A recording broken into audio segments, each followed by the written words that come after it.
Salut à tous les Mpungoutistes. Aujourd'hui, une fois de plus, je suis là pour Mpungoutiser et j'ai envie de parler de l'équipe de l'artiste. Vous savez, un artiste qui va aller loin, un artiste qui veut faire les choses bien, doit pouvoir se constituer une toute petite équipe. Ah oui, même au début, même quand tu commences, tu dois avoir des personnes qui peuvent travailler avec toi, qui peuvent t'aider à accomplir un certain nombre de tâches parce que c'est pas évident, tu peux pas tout faire seul. Il faudra déléguer un certain nombre de tâches parce que tu dois te concentrer dans ton boulot qui est celui de la création. Mais c'est vrai qu'à un certain niveau du processus, pour pouvoir être très efficace, il va falloir que toi-même, toi l'artiste, tu puisses essayer de te former dans un des métiers qui concernent l'industrie musicale. Ça peut être la production au studio, ça peut être la vidéo, ça peut être le management. Dans tous les cas, aujourd'hui, un artiste ne peut pas seulement se résumer à chanter tout simplement. Mais pour un début, je suppose que tu ne sais que chanter. Alors, je vais t'inviter à constituer une petite équipe autour de toi. Alors, tu n'as pas besoin de 10 personnes, de 20 personnes, comme on voit les superstars. Il a le dentiste, il a le coiffeur. Non, non, non, non. C'est-à-dire, tu vas à l'essentiel. Tu peux avoir ton beatmaker, c'est-à-dire ton gars qui te fait les beats, ton gars du studio qui peut te faire un beat, qui peut t'enregistrer une chanson, même quand tu n'as pas les dos. Vous pouvez gérer ça après, vous pouvez trouver un arrangement. Mais ça doit être un gars qui te connaît, ça doit être un gars qui connaît ta vibe, ça doit être un gars qui peut te composer des musiques qui peuvent te mettre en valeur. Des musiques sur lesquelles tu te sens à l'aise, sur lesquelles tu chantes bien et tu produis le meilleur de toi. Donc tu dois avoir ce gars-là à côté de toi. C'est-à-dire à minuit, à n'importe quelle heure, quand tu veux faire un son, tu fais le son. Ça, c'est très important. Après, tu dois avoir un gars qui s'occupe de ton visuel, c'est-à-dire des photos, des clips, des petites vidéos, des petits shootings, pour tout ce que tu fais. C'est-à-dire si tu as un petit show quelque part, le gars peut te filmer, parce que vous savez, aujourd'hui, tout est avec les réseaux sociaux, il faut beaucoup travailler sur le visuel. Donc, tu as besoin de ce gars-là qui est disponible, qui est disposé à pouvoir travailler avec toi. Tu sais, tout n'est pas forcément une question d'argent, trouver des petits arrangements. De temps en temps, quand tu as les petits dos, tu les choucous quand même un peu. Parce que, gars, ils peuvent facilement être là pour bosser pour rien, pour rien. Mais ça doit être des gars qui sont compréhensifs. Un gars qui peut comprendre que si tu n'as pas les dos aujourd'hui, tu peux le gérer demain. Voilà. Donc, ça fait déjà 2 personnes. La troisième personne dont je voudrais te parler ici, c'est, par exemple, ton manager. Tu dois avoir un manager.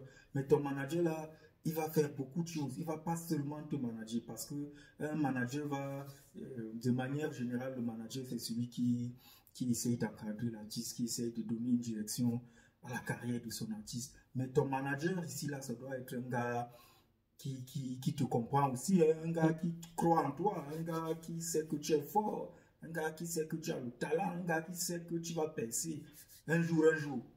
Donc lui aussi, il doit être là pour t'encadrer, pour t'encourager, pour te donner des conseils.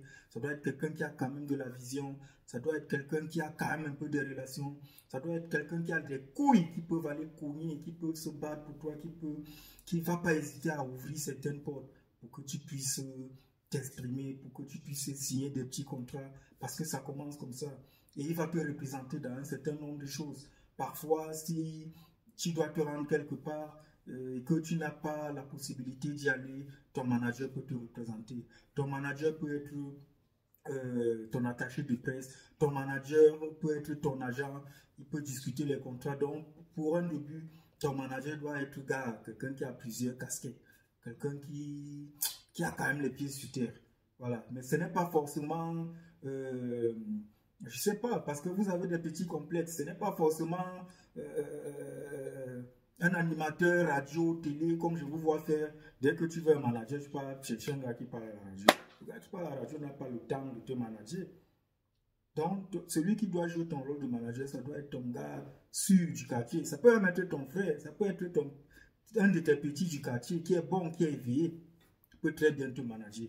La seule façon, c'est-à-dire le seul atout, c'est-à-dire la seule qualité qu'on peut demander à un manager, c'est de croire à son artiste, mon frère.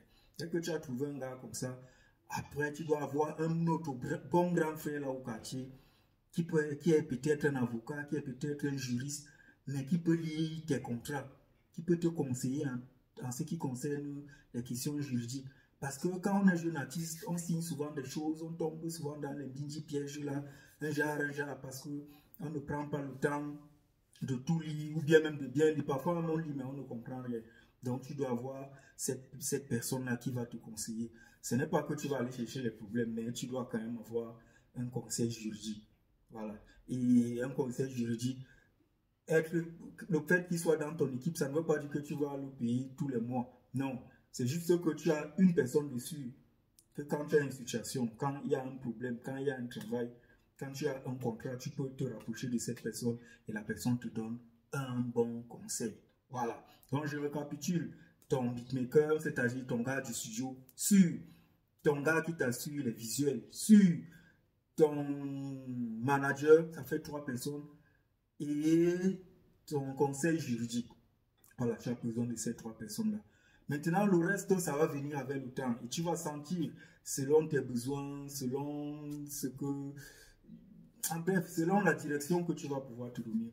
Mais je t'interdis, je dis formellement interdit d'avoir un community manager. Community manager ne te sert à rien. Je dis encore absolument à rien. Toi-même, gère tes pages. Toi-même, gère ton profil. Gère ta communication sur les réseaux sociaux. Les plus grands artistes de ce monde, Booba gère sa page. Il gère lui-même. Oui, oui, oui. Tu vas bien gérer, tu vas mal gérer, ce n'est pas un problème, mais c'est toi-même, c'est ta personne. Les gens vont t'aimer ou bien te détester de la manière dont tu gères ta page. Gère ta page Facebook toi-même, tes réseaux sociaux, gère-les toi-même. Ne fais pas les choses déjà, oui, dès qu'il y a un petit souci, non, ce n'était pas moi, c'était mon community manager. Gère tes pages seul. Assume tes merdes toi seul. Parce que ton public, les gens qui te suivent, c'est avec toi qu'ils veulent parler. Ils ne veulent pas parler avec ton community manager. Ils n'ont pas besoin d'un intermédiaire. Hein? Donc, pourquoi quand tu as un spectacle quelque part, quand tu chantes 2 chansons, pourquoi quand, entre 2 chansons, pourquoi quand tu veux parler à ton public, tu ne peux pas appeler ton community manager pour venir parler à ton public? Pourquoi? Pourquoi quand tu finis de chanter et que tu dois signer les autographes, tu n'appelles pas quelqu'un d'autre pour venir signer les autographes? Non. Donc, tu n'as pas besoin d'un community manager. Gère tes pages toi-même. C'est toi, c'est ton public te veut toi. Ton public veut ta manière d'être. Que tu sois impulsif ou que tu sois illettré ou que tu sois mal élevé ou c'est comme ça que ton public doit t'aimer. Donc, tu n'as pas besoin d'un community manager. Que les gens vous enlèvent ça dans la tête. S'il y a un gars au quartier qui te chope les dos parce qu'il dit qu'il va gérer tes pages, vire-le aujourd'hui même. Il dit aujourd'hui et pas demain, il faut le virer.